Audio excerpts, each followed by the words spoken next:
세상 모든 취업 이야기 비밀노트 톡톡. 오늘은 안컴의 안정영 강사님과 함께합니다. 강사님 안녕하세요. 네, 안녕하십니까. 안정영입니다. 네, 주말 잘 보내셨어요? 네, 주말 잘 보내셨습니까? 네, 잘 보냈습니다. 네. 아니 저는 오늘 깜짝 놀란 게 네네. 이제 3월도 열흘밖에 남지 않았더라고요. 그렇죠. 벌써 20일이 돼버려가지고 시간이 네. 정말 빠른 것 같습니다. 맞습니다. 오늘 준비한 채용 기업은 어떤 기업인가요? 오늘은 어떻게 보면은 되게 좀 어려운 산업에 속해 있는 기업인데 채용을 네. 하네? 라고 여러분들이 좀 약간 의외라고 생각하실 수 있는데요. 예. 바로 건설 산업이고요. 어허. 건설 산업에서도 한 빅5 정도 건설 회사라 우리가 좀 추려볼 수 있는데 그 중에 하나인 GS건설입니다. 오. GS건설에서 2023년도 상반기 신입분들도 뽑고요. 그 다음에 채용 연계형 인턴도 뽑는데 이거에 대해서 한번 좀 알아보도록 하겠습니다. 와, GS건설하면 저는 자이 아파트가 가장 먼저 생각이 그쵸. 나거든요. 네네. 자이 아파트 말고 GS건설이 하고 있는 분야가 꽤 다양할 것 같다는 생각은 있는데 네. 자세히는 모르는 분들이 태반일 것 같습니다. 네, 맞습니다. 어떤 것들이 있을까요? 일단 GS건설이 언제 만들어졌는지, 사실 기업 분석의 최초 우리가 좀 해야 될 거는 언제 만들어진 회사인지죠. 1969년도에 설립됐습니다. 이때는 물론 GS건설이 아니죠. 아주 예전에, 지금도 있을런지는 모르겠는데 저쪽 도곡동 쪽에 가면은 예. 럭키 아파트라고 있습니다. 아, 네, 럭키 아파트라고 있고 로고도 예전에 그 럭키 금성할 때 이거 알면은 좀 나이 나오는 거죠. 모르는 척 해야 그렇죠. 되는 근데 뭐 거죠. 지나다니면서 볼 수는 있으니까. 아, 네, 예. 그래서 본 것 여기가 같습니다. 예. 바로 LG죠, LG. 아. LG가 했었던 그 GS건설이라고 좀 볼 수 있고요. 네. 그다음에 플랜트, 전력, 환경, 토목, 건축, 그다음에 주택 등의 영역에서 사업을 영위하고 있는 건설 전문 기업이고요. 말씀하신 대로 이제 아파트 회사들이 2000년대 초반에 네. 그냥 아파트에서 사는 게 아니라 이제 브랜드를 좀 도입하기 시작했습니다. 네. 그래서 그때 나왔던 게 이제 GS 같은 경우에는 자이가 나왔고, 이제 대림 같은 경우에는 이편한 세상, 그다음에 삼성도 뭐 레미안 이런 식으로 해서 이제 브랜드 각축전이 벌어졌고, 거기서 이제 자이는 살아남았고, 그다음에 지금 프리미엄 브랜드로까지 우리가 좀 인식하고 있는 거죠. 그래서 2021년도 같은 경우에는 베스트 아파트 브랜드에 선정되는 등 주택 건축 사업을 강화하고 있고요. 또 말씀드렸던 이 빅5들은 단순한 이런 주택만 건설하는 것이 아니라 네. 해외에 나가서 사업들을 좀 많이 했습니다. 해외에 나가서 플랜트 이런 부분들의 사업을 좀 많이 진행을 했고요. 그 중에서도 또 GS그룹이 갖고 있는 게 GS건설 말고 핵심적인 계열사가 바로 GS 기름 넣는? 아, 칼텍스. 그렇죠. 칼텍스. 그러니까 이 기술을 가지고 이제 플랜트를 짓는 거거든요. 그래서 그 중에서도 정유 플랜트 분야에서 주력하고 있고요. 주요 수행 프로젝트들이 뭐 UAE, 그다음에 카타르, 인도네시아, 태국 등등이 있고요. 그래서 GS의 큰 사업은 국내에서는 주택 위주로 좀 진행된다라고 보시면 좋을 것 같고, 해외에서는 플랜트 사업으로 이루어지고 있다. 이렇게 좀 보시면 좋을 것 같습니다. 와, 이 플랜트도 하는 걸 오늘 처음 알았어요. 아, 그러셨어요? GS건설하면 자이 아파트가 가장 먼저 그렇죠, 떠오르고, 그렇죠. 또 네. 제가 자이랑 인연이 있거든요. 제가 네. 전국의 자이 아파트 분양 방송을 제가 아나운서 일을 했었어요. 그러셨어요. 그러면서 자이 아파트 많이 팔았거든요. 자, 아파트의 일가견이 어느 정도는 있습니다. 그 분양대 행사에서 그 역할을 하신 거예요? GS건설 방송을 진행했어요. 방송에서? 예, 이야. 자이 방송을 오랫동안 진행하다 네. 보니까 네. 아파트 어느 정도 좀 알고 있다 이렇게 자부할 수 있는데, 네. 근데 요새 건설 시장이 그렇게 좋지가 않잖아요. 네네. 뭐 금리도 오르고 네. 원자재 값도 오르고 그렇죠. 부동산 프로젝트 파이낸싱 부실 그렇죠. 우려 막 이런 것들이 뉴스에 많이 나오던데 네. 그래도 채용을 진행하네요. 그러게 말입니다. 그래서 뭐 좋게 얘기한다라고 하면은 예. 사실 업황이 안 좋을 때 이제 좋은 인재들이 사실 취업하기가 힘들잖아요. 네. 이런 때 좀 우리가 선제적으로 확보를 해야 되는 거 아니냐라고 좀 볼 수도 있고, 뭐 이거는 회사에서 이렇게 해놓은 방침이니까. 예. 아니면은 좀 나쁘게 해석을 한다면 많이 뽑는다, 얼마 정도를 뽑는다라고는 얘기를 하지는 않은 거니까. 대신에 뭐 한 명을 뽑더라도 뽑는 거니까. 극소수의 인원을 뽑더라도 채용을 진행하고 있다. 전 이런 때 이제 기업의 이미지, 어찌됐건 GS건설이 뭐 망할 거다라고 하는 생각은 아무도 못 할 거예요. 네. 안 할 거예요. 그렇다고 한다면 여기서 우리가 업계를 리딩하는 그 기업으로서 어떤 모습을 보여줘야 될지, 위기에 무엇인가 두려워하는 모습이 아니라 괜찮아, 우린 다 준비해놨어, 이런 모습으로 본다면 채용도 저는 하나의 마케팅이라고 보거든요. 그래서 그러한 관점도 좀 있지 않을까 싶습니다. 뭔가 이렇게 정면 돌파하는 모습, 위기를 기회로 보고 이제 예. 간다. 어쨌든 또 취준생한테는 좋은 소식이니까 오늘 GS건설 그렇죠. 잘 다뤄보도록 맞습니다. 하겠습니다. 네네. 요새 이 GS건설 기업 관련 이슈가 궁금한데요. 일단 GS건설 같은 경우에는 기존의 주택은 잘하고는 있는데 네. 뭐 여러분들도 뉴스에서 많이 들으셨겠지만 미분양 그리고 이제 뭐 그래도 좀 서울 쪽은 그나마 좀 된다라고 하면은 뭐 지방 쪽은 미분양이 좀 심각하니까 이런 좀 리스크를 좀 안고 가긴 하고 있는데 그럼 무엇을 먹고 살 것인가? 근데 제가 GS건설의 대표님이 어떤 분인가? 건설회사의 대표님은요 크게 건축이라든지 이런 쪽의 전문가 실제 현장에서 약간 실력을 갈고 닦아오신 이런 분들, 현장 출신 분이 계시고요. 네. 아니면은 아예 회계 전문이신 분들이 계세요. 그러니까 이쪽은 사실 건설 현장에 대해서는 모르지만 이제 수익성, 안정성 이런 부분들을 확보하기 위해 어떻게 내가 재무 관리를 할 것인가 그런 관점인데 사실 GS건설은 그럼 어떤 분이 대표님이시냐, 부회장님이신데 네. 이분 같은 경우에는 회계사, 그다음에 검사, 예. 그러니까 약간 건설 현장에 관련된 분이 아니라 숫자라든지 조직 이런 쪽에 다루시는 분이라 저는 그래도 좀 자신감이 있지 않을까라는 생각도 좀 합니다. 그럼 이분이 대표님이 되신 지 뭐 되게 짧은 기간이냐 또 그것도 아니거든요. 오랜 기간 동안 대표님이 되시면서 이런 위기가 처했을 때 어떻게 대응하실지에 대한 전략을 좀 갖고 계신 것 같아요. 그래서 뭐 그렇게 너무 놀라지 말아라. 실제 이제 IR 할 때도 너무 놀라지 말고 우리는 뭐 새로운 사업도 진행하려고 한다. 이런 식으로 말씀하고 계신데 네. 어떤 걸 하려고 하냐면 뭐 태양광, 스마트 양식 등 신성장 사업을 전략적으로 육성한 것 더불어 어찌됐건 해외에 플랜트를 잘하고 있으니까 글로벌 핵심 역량도 확보하고 있다라고 얘기를 하고 있습니다. 그래서 이를 위해서 지난 2020년도엔 부산광역시와 뭐 스마트 양식 클러스터 조성 이런 부분도 했고요. 그다음에 해수 담수화 등 고도 수처리 플랜트 건설 경험 이런 부분들을 진행한다라고 합니다. 그래서 이분께서 이제 크게 두 가지로 잡은 것은 첫 번째가 지금 말씀드린 수처리 쪽에 있어서 우리가 좀 먹거리로 삼을 것이다. 두 번째가 이제 모듈러 주택이라고 해서 일반 주택 말고 조금 더 특화된 그래서 이 두 부분에 집중을 해서 이쪽에서 매출 1조를 좀 하겠다라고 하는 방향을 잡고 있으니까 여러분들이 자기소개서 작성하실 때 수철이나 모듈러 주택에 관련해서 쓰실 수 있는 분들은 그런 것들을 좀 언급해 주셔서 회사의 사업 방향과 그래도 좀 맞춰주시는 노력은 좀 해주시면 더 좋을 것 같습니다. 오. 주택 사업 외에도 이렇게 신성장 사업들이 꽤나 많은 것 같습니다. 네네. 그럼 이번에 GS건설 인재를 채용하는 부분도 그쪽으로 많이 특화될까요? 그렇죠. 뭐 그렇게 볼 수도 있고요. 건설회사는 아무래도 뭐 지을 분들, 실제 현장에서 지을 분들이 필요하고 그걸 내부에서 관리하는 분들 이렇게 크게 두 가지로 나뉘어요. 그래서 과연 이 건설회사에서 어느 쪽 인력을 좀 많이 뽑냐. 근데 사실 GS건설 이전에 채용을 진행했던 기업이 있습니다. 거기는 뭐 GS건설보다는 규모가 좀 작긴 하지만 계룡건설이 계룡건설도 일해본 적 있어요. 네, 건설회사 전문이시네요. 제 고객사 중에 하나였습니다. 계룡건설이 어디 있죠? 본사가? 대전이요. 그렇죠, 대전에 있죠. 대전 하면 계룡건설이거든요.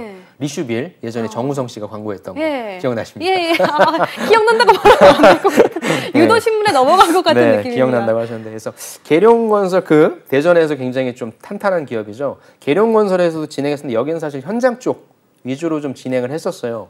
근데 이번에 GS건설 같은 경우에는 신입 쪽 같은 경우에 건축, 그 다음에 인프라, R&D, 플랜트, 토건 구매, 안전 품질, 거기에 이제 영업, 그 다음에 재경 인사와 같은 일반직 분들도 뽑고 있고요.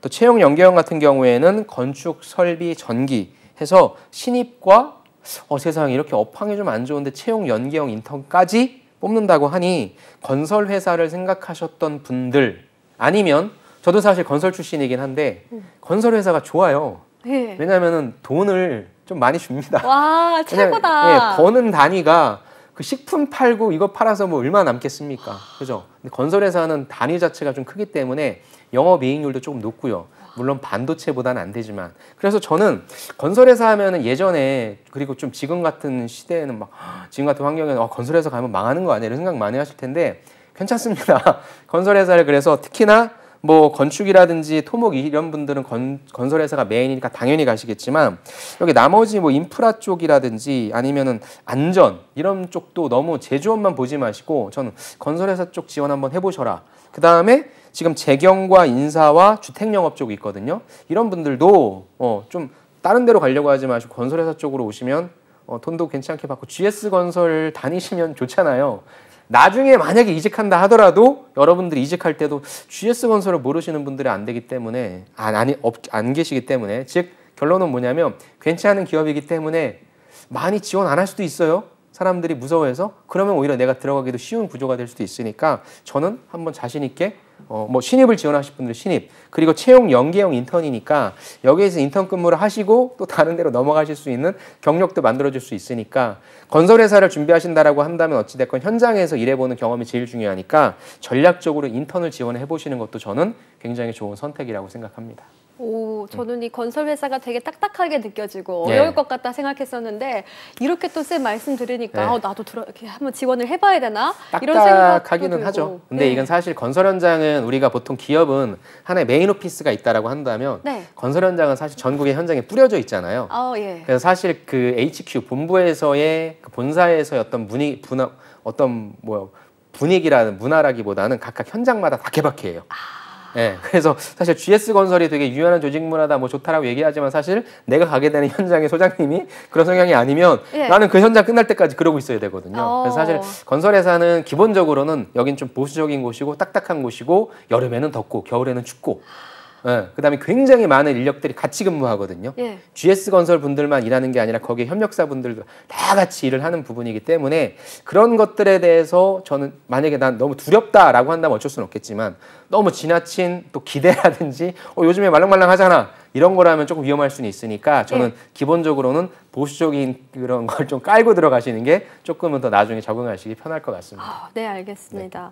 점점 더 이렇게 매력이 돋보이는 그런가요? 점점 지원하고 싶은 기업이 돼가는 것 같습니다. 그럼 현재 진행 중인 GS건설의 서류 전형 자기소개서를 만나보겠습니다. 먼저 첫 번째 문항입니다. GS건설 2023년 상반기 신입채용 연계형 인턴 채용 자기소개서입니다. 첫 번째 문항. 해당 직무의 지원 동기와 본인이 지원 직무에 적합하다는 것을 나타낼 수 있는 강점과 약점을 구체적으로 기술해 주십시오라는 1600자 문항입니다. 지원 동기와 강점과 약점 정말 구체적으로 1600자까지 쓰라는 문항인데요. 어떻게 작성하면 좋을까요? 일단은 먼저 좀 정정을 해야 되는데 이게 1600자라고 하면 충분히 다 쓸 수 있을 겁니다. 근데 사실 1600자가 아니라 이건 1600바이트로 저희가 좀 정정을 하겠습니다. 그래서 이 부분은 지금 뭐 1번, 2번, 3번, 4번이 다 1600자 이렇게 나와 있는데 그게 아니라 1600바이트로 해서 800자라고 생각해 주시면 될 것 같아요. 많이 줄었네요. 그래서 그렇게 좀 먼저 정정을 하고 출발을 하도록 하겠습니다. 일단은 첫 번째는 지원 동기죠. 그러니까 다른 것도 아니고 그냥 직무의 지원 동기라고 대놓고 물어봤습니다. 그러니까 건설회사도 사실 하는 일이 다 비슷하고 똑같잖아요. 그러니까 저는 이런 게 오히려 더 좋은 것 같아요. 그냥 왜 또 GS건설이냐라고 막 그렇게 굳이 의미부여를 한다라기보단 왜 이 직무를 선택하셨는지에 대한 부분. 그렇다고 한다면 동기라고 하는 부분은 명확한 분들이 계시죠. 건축이신 분들과 토목이신 분들 이런 분들은 다 사실 어디 가겠습니까? 다른 데 가면은 뭐 인프라밖에 안 되니까 메인인 건설회사를 선택하신다는 건 당연한 거니까 내가 여기에서 이제 저는 무엇을 하고 싶은지에 대한 부분을 정했으면 좋겠어요. 그러니까 나는 그냥 건축을 하고 싶다가 아니라 어떤 건축을 하고 싶은지. 아까 GS건설에서 해보고 지금 가고자 하는 사업 방향이라는 것도 나왔으니까 저는 GS건설이 2023년도 아니면 그 이후까지 바라보는 그런 장기적인 관점에서의 어떤 성장 과정 그런 계획 중에서 내가 어떤 직무를 선택할 건지를 좀 정해 주시고 간단하게 언급해 주시고 그럼 그 이유라는 게 나오겠죠.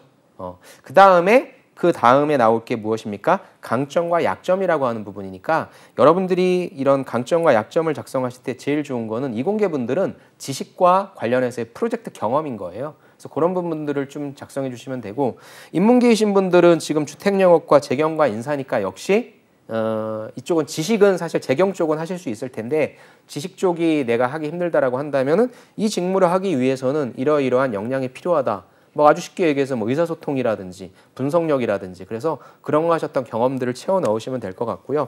약점이라고 하는 부분까지 언급하라고 해서 여러분들이 좀 힘들어 하실 수 있는데 그 약점은 진짜 약점이 아니라 아직까지는 그래도 완성된 형태가 아니니 이 부분에 대한 노력은 더욱더 기울여야 될 것 같습니다. 저는 강점에서도 약점이 나올 수 있을 것 같거든요. 강점이라고 하는 부분이 가연 씨를 예를 든다면 저는 방송에 있어서 뭐 어느 방송이든지 잘할 수는 있다. 그래서 나는 어떤 상황에 처하든지 간에 일을 잘할 수 있는데 약점은 뭐냐면 취업 방송에 관련된 부분에 대한 경험은 다소 적어서 이 부분에 대한 노력은 내가 이러한 추가적인 노력을 통해서 하겠다. 그러니까 크게 방송을 잘한다라고 하는 강점 하에 여기서 세그멘테이션화 시켜서 약점을 뽑아내시고 그를 이렇게 노력하겠다라고 뽑으시면 800자로 쓸 수 있을 것 같아요. 이거 지원 동기 쓰고 강점 쓰고 약점 쓰느니. 그래서 1번은 어찌됐건 여러분들이 약점을 듣고 싶어 하는 것보다는 강점을 듣고 싶어 할 테니까 강점을 메인 베이스로 해서 많이 써주시면 좋을 것 같습니다. 네, 잘 들었습니다. 이어서 두 번째 문항도 살펴보겠습니다. GS건설 상반기 신입 채용 두 번째 자기소개서 문항입니다. 지원 직무와 관련된 최근 이슈, 트렌드, 사회 현상 중 한 가지를 선택하고 자신의 견해를 기술해 주십시오라는 1600바이트 네. 문항입니다. 이 문항에 대한 팁도 주실까요?